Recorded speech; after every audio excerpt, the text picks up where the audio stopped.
अपने बच्चे की तुलना दूसरे से करने वाले मयंक और आदित्य पड़ोसी थे। दोनों हम उम्र थे और साथ खेलते थे। पहली कक्षा से वो दोनों साथ पढ़ रहे थे। दोनों एक ही विद्यालय में पढ़ाई करते थे। मयंक अपने पिता की इकलौती संतान था। वहीं आदित्य की एक छोटी बहन थी, निशा। आदित्य कक्षा में 8 में पढ़ता और निशा कक्षा 5 में। आदित्य के पिता बहुत अधिक पैसे वाले नहीं थे। वे सरकारी विभाग में अकाउंटेंट थे और मम्मी टीचर थी। वहीं मयंक के पापा बिजनेसमैन थे। घर पर एक से बढ़कर एक सुविधा थी।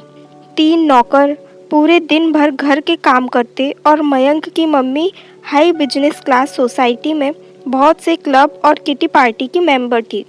आदित्य जहाँ हंसमुख चंचल था, मयंक वहीं बहुत बातचीत करता था।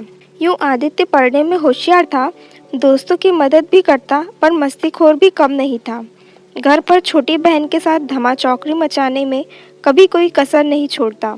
कभी कभी मम्मी गुस्सा हो जाती और नाराज होकर कहती, तू मयंक जैसा क्यों नहीं है? देख, मयंक कितना सीधा शांत बच्चा है, कभी कोई शरारत नहीं करता, और एक यहाँ तुम पूरा घर सिर पर उठा लेते हो। आदित्य थोड़ी देर खामोशी से सुनता रहा और फिर वापस निशा के साथ मस्ती में लग गया। मयंक की मम्मी जब भी आदित्य की मम्मी से मिलती, बस अपने बेटे मयंक की तारीफों के पुल बांधती रहती। इससे आदित्य की मम्मी को और भी बुरा लगता। एक दिन जब आदित्य स्कूल से लौटा तो मम्मी को बताया, मम्मी, हमारा एक टूर जा रहा है जिसमें मुझे भी जाना है। 3 दिन का टूर है, 1000 रुपये फीस है। आप पापा से आज ही बात कर लो, मुझे जाना है। मम्मी बोली, ठीक है बेटा, मैं शाम को तेरे पापा से बात करती हूँ। जब शाम को आदित्य की मम्मी ने पापा से बात की तो पापा ने साफ मना कर दिया। वे बोले, टूर उसके लिए ज़रूरी नहीं, फिर अभी इतने रुपए खर्च करना बेवकूफ़ी होगी। अगले दिन आदित्य ने मम्मी से पैसे मांगे। मम्मी ने उसे समझाया, बेटा, ये टूर बहुत ज़्यादा महत्वपूर्ण नहीं है और फिर हमारी आर्थिक स्थिति बुरी तो नहीं है, परंतु हमें पैसे सोच समझकर ही खर्च करने चाहिए बेटा। मगर आदित्य जिद पर अड़ गया, मुझे पैसे दीजिए। आदित्य लगभग पैर पटकता हुआ बोला। उसकी जिद के आगे मम्मी हार गई और पापा से फ़ोन पर बात करके उसे पैसे दे दिए। हुआ यह था कि आदित्य की दोस्त की तबीयत खराब थी और दवाई के पैसे नहीं थे। उसका दोस्त गरीब था। उसने पापा से मदद मांगी मगर पापा ने मना कर दिया। तभी टूर का अनाउंसमेंट हुआ तो आदित्य को यह तरकीब सूझी। वो 2 दिन अपने दोस्त के पास रहकर उसकी 2 दिन बाद जब वह घर आया, बाहर ही मयंक की मम्मी और उसकी मम्मी मिल गई। उसको देखते ही मयंक की मम्मी बोली, भाभी जी, आपने आदित्य को कुछ ज़्यादा ही छूट दे रखी है। मयंक ने भी मुझे टूर पर जाने के लिए पूछा था मगर मेरे मना करने पर तुरंत मान गया। कितना समझदार है मेरा बेटा, और भगवान जाने यह टूर पर गया भी है या नहीं। आदित्य की मम्मी को विश्वास नहीं हुआ। क्या आदित्य पैसों के लिए उनके साथ विश्वासघात कर सकता है?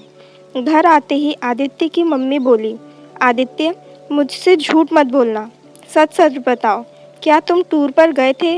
आदित्य 2 पल के लिए कुछ नहीं बोला, फिर धीरे से बोला, मम्मी, सॉरी, मैं टूर पर नहीं गया था।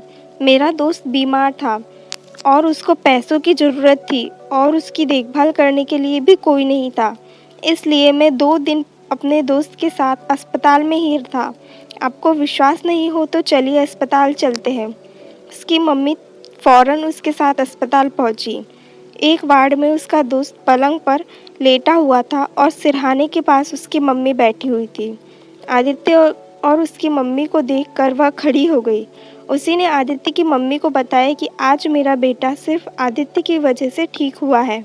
वो पूरे समय आदित्य को आशीर्वाद दिए जा रही थी। उसने उसके बेटे के ठीक होने का सारा श्रेय आदित्य को ही दिया और बोली, आप किस्मत वाले हैं जो आदित्य जैसा प्यारा बच्चा आपका बेटा है।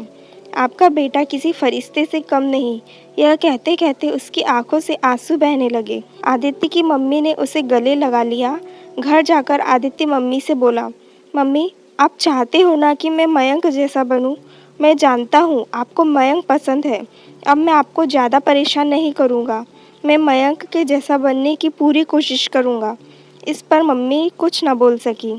कुछ दिनों बाद परीक्षा परिणाम आया। आदित्य ने 9वीं कक्षा प्रथम श्रेणी में उत्तीर्ण की थी और मयंक फेल हो गया था। स्कूल में टीचर आदित्य की मम्मी से मिली तो वह बोली, हमें आदित्य जैसे होनहार बच्चे पर गर्व है। आप सच में किस्मत वाली है कि आदित्य आपका बेटा है। तभी वहाँ मयंक की मम्मी आ पहुँची। सभी के सामने टीचर ने मयंक की कारस्तानियाँ उसकी मम्मी को बताई।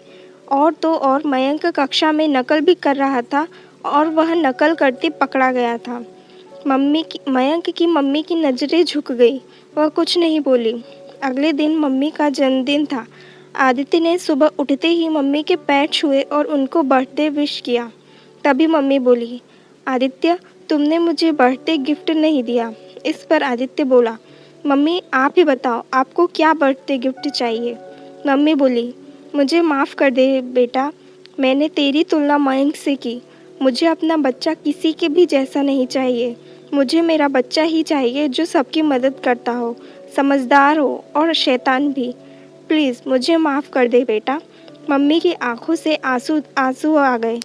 आदित्य मम्मी के गले लगकर रोने लगा। मम्मी अब समझ चुकी थी कि हर बच्चा अपने आप में विशेष होता है।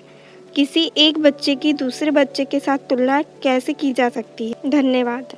को यह स्टोरी पसंद आई हो तो वीडियो को लाइक, शेयर और चैनल को सब्सक्राइब कीजिएगा। धन्यवाद।